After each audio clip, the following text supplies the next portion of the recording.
Hello everyone, it's been a while. Sorry, kinda didn't know what to do. Not used to having subscribers, but I thank you for being there.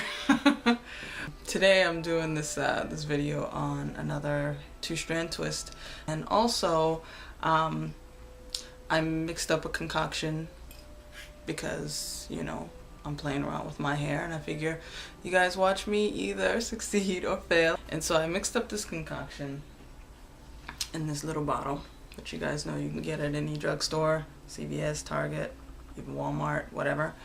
And this is a mixture of Shea Moisture Curl Enhancing Smoothie, and actually that's probably the least amount I have is this.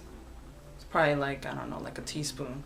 But what I have filled this to the brim with is vegetable glycerin.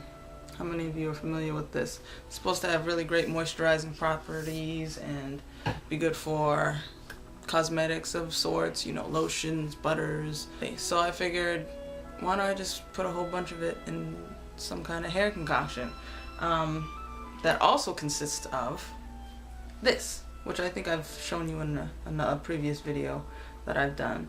And I'm using this because it's got all of the extracts, the flower extracts, and some oil, but it seems to be mostly the flower extract oil versus, you know, the regular coconut or avocado or what else?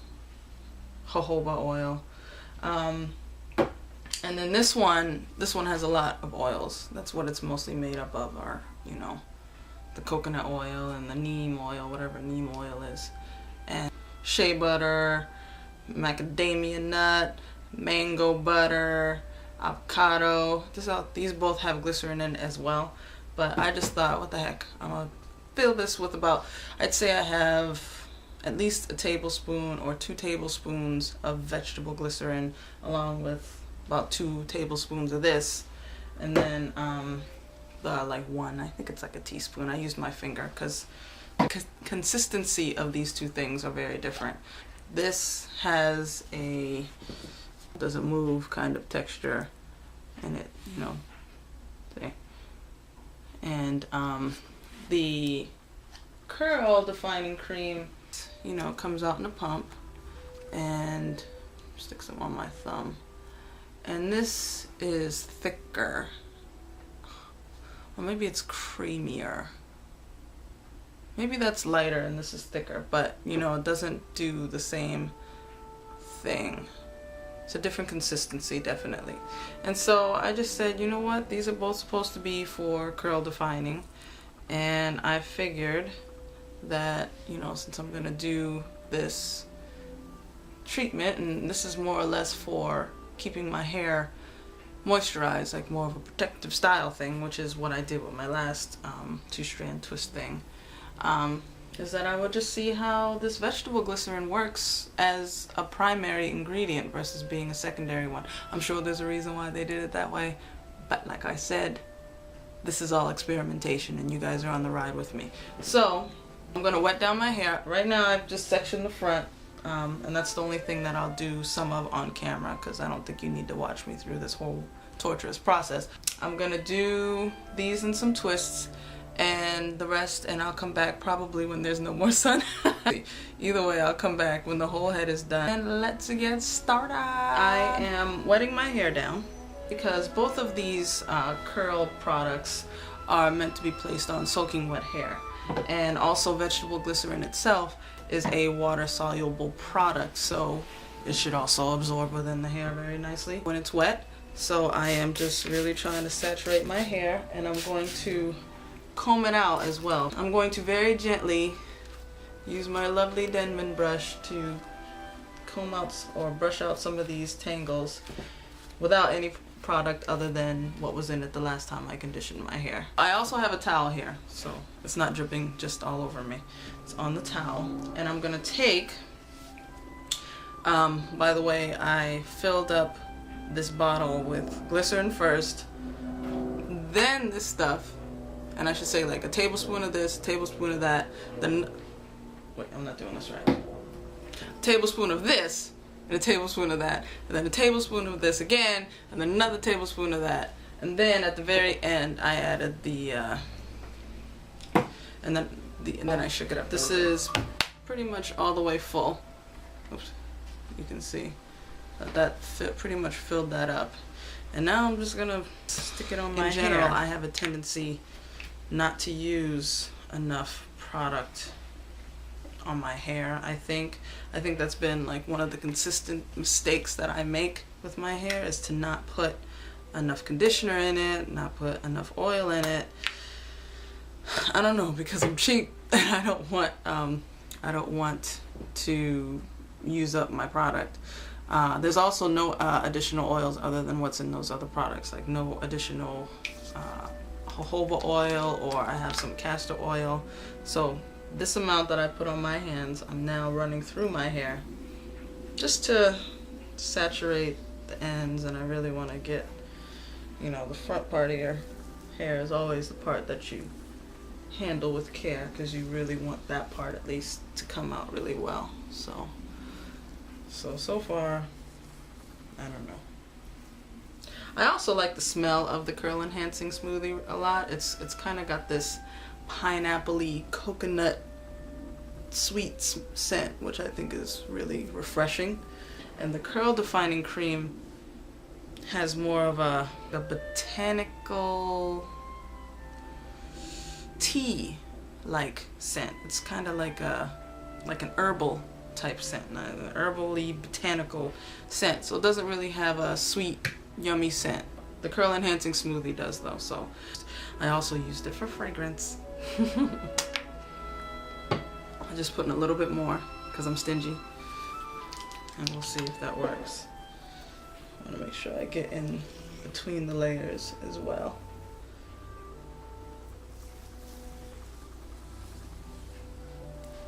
So far, it doesn't really feel all that great, if I'm perfectly honest, but we'll see. I want to see if it has shine and stuff like that when I'm done, as well as feel moisturized. Okay. See, the difficulty with my hair is that, especially on the sides, it's super thin. So this section may look a good size, but when I twist it up, it's just gonna minimize into nothing. So they're gonna be really small. Plus this is kind of uneven length. Trial and error. I may come back to this one. Oh, now it's feeling like more slippery. I'm guessing that's the glycerin. Experimentation. It's a good thing. It's how we learn. And I do want these to be as close to the scalp as I can manage, because I do plan to wear them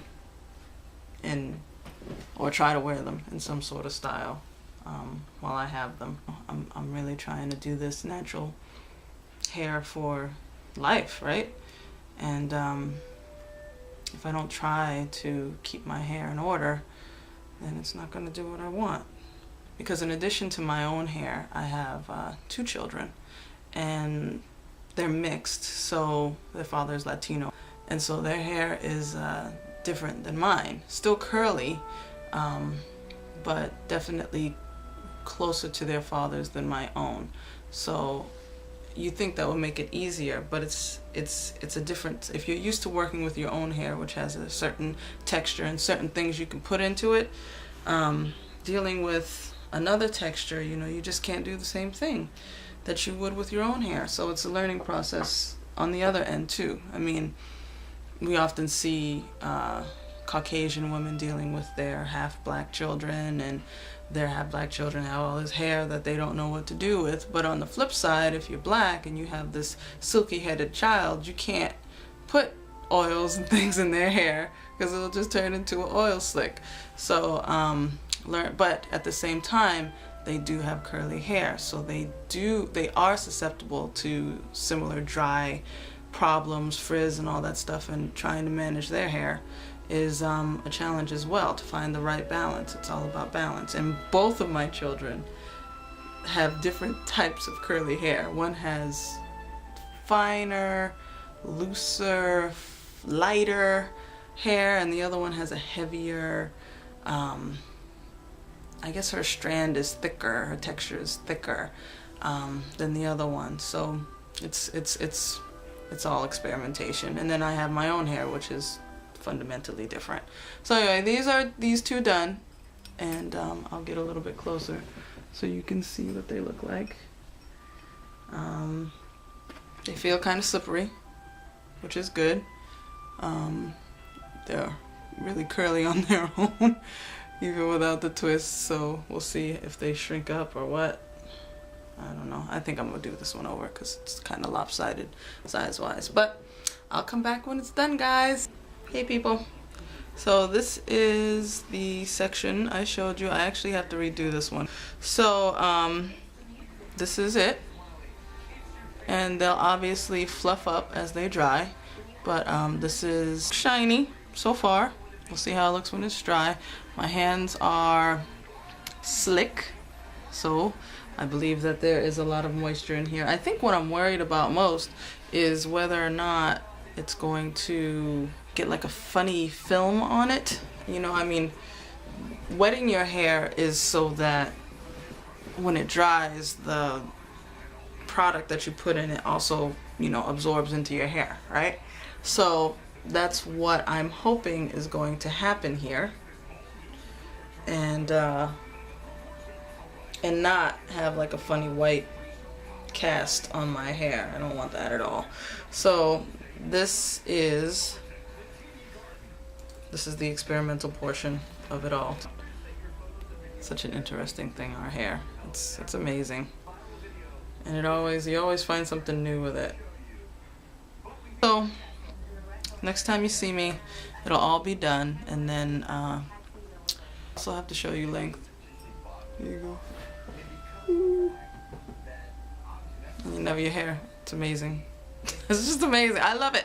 I love my hair, and you should too. And if you've embarked on this journey, I'm very happy that you did, and thanks for joining me on mine. Hey guys, so I am back.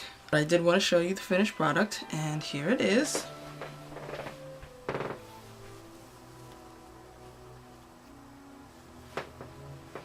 I just finished this side, so it's still a little damp. Still a little damp.